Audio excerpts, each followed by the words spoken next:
Okay, today I have something a little different for you. I'm going old school here with some World War II war ration books. Now, if you're not too familiar with World War II, obviously with all the troops and things overseas, it took a lot of material, food, things to support the troops. And so at the home front, things were rationed. Groceries, gas, tires, everything. So people were issued ration books. So these are some of the examples my girlfriend actually picked up at a antique store here recently. You can see this is War Ration book number 3, and there's 4. I'm not sure how many there were total. I think there was 4. I think 1 was gas, and 2 I'm not sure about, but 3 and 4 I think were mostly for products. So I'll show you number 3. Here, she has a few different examples, but they all are number 3 and number 4.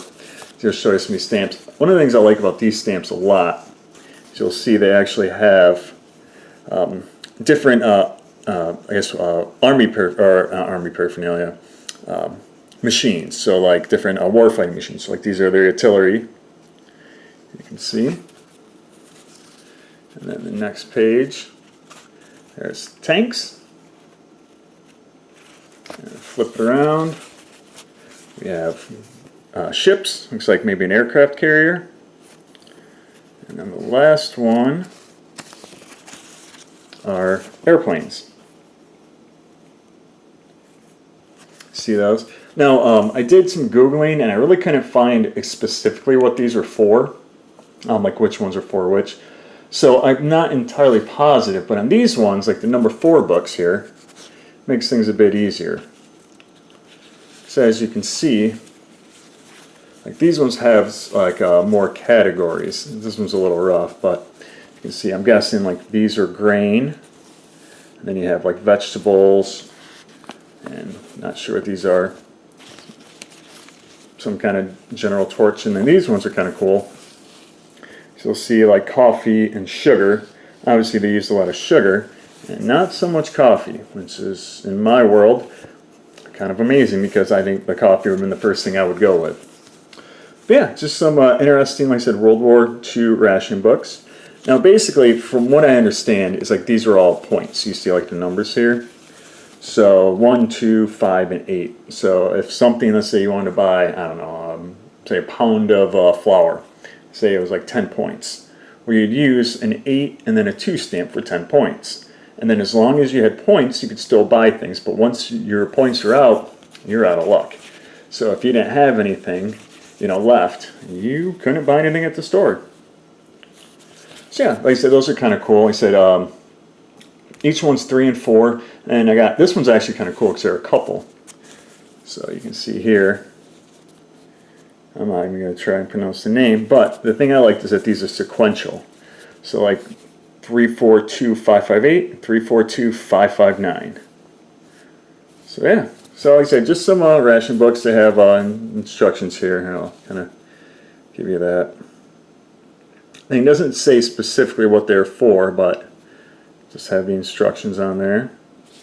And one of the things I also liked is this one did come with a ration book here. Or a ration book holder, excuse me.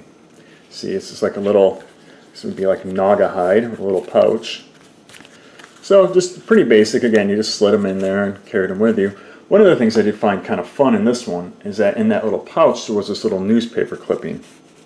And it's the OPA spare stamp becomes good.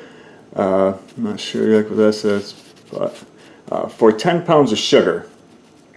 And so let's kind of scroll up so you want to read the whole thing here. You can see that. But basically, let's say, the Office of Temporary Controls announced today that spare stamp number 11 in the OPA family ration books will become good April 1st for 10 pounds of sugar and will remain valid through September 30th. So, like I said, if you wanted extra sugar for canning or something, then you could go use that stamp and get an extra 10 pounds. And it even says on here, like, OPA said new stamps include sugar for both regular home and canning use. No separate stamps will be issued for canning. Last year, household users got 15 pounds of sugar for regular use and 10 for home canning. So yeah, I thought that was kind of interesting, and it had some kind of cool ads for colleges on the back. radio broadcasting, advertising, English. So you see DePaul, Northwestern. Was that Columbia? So yeah, kind of cool. So one of the other things I thought was kind of fun is that during the war, one of the other things they did on the home front was make what they called victory gardens. And my grandma had a victory garden. Now, this is not her guide. This is one I picked up when I lived out in San Diego. So it's a West Coast one. You'll see here, it's Victory Garden Guide, prepared by Standard Oil Company of California. Sorry, it's a little hard to read. It's a little dark in here. So yeah, so this was a guide they gave out about victory gardens. You see planting zones for the West Coast. You can see, so like San Diego there was a zone 1, according to the map here. And so it has vegetable gardening for victory. I won't read all this off, but I thought it was kind of cool if you want to kind of scope it out. So yeah, so basically this was just a guide about like how to build a garden, really. And it has all the things about tools and like where you can locate it at, selection of vegetables. One of the things I like is the little cartoons they have in here. Those are pretty cool. Yeah, this thing's copyrighted in 1943, so it would be right in the heart of the war. So I'll show you some of the other things here. Diagram of raised beds, like I guess the pictogram on how to plant. And then care after planting. You can see that bird got a little too close to his plants and had to swat them away with a rock or something. And protect birds with reflectors. All sorts of stuff in here, and you can see, I mean, guides and everything. So yeah, I thought that was pretty cool. And like I said, my grandma had a victory garden of herself. And so she apparently won, I don't know if it was like a neighborhood award or something in a town, that she had the best one, which I thought was pretty cool. Keep my eye out for any of those. I'm sure there's probably something like that on eBay, but I'm hoping eventually to find one. So yeah, just some, like I said, World War II paraphernalia here. We got the Victory Garden Guide, and then we got the ration books and the ration book holder. Kind of a, like I said, kind of a nice memento of those times, and showing that, you know, people at home can still do things to support the war effort just by, again, rationing and growing their own garden.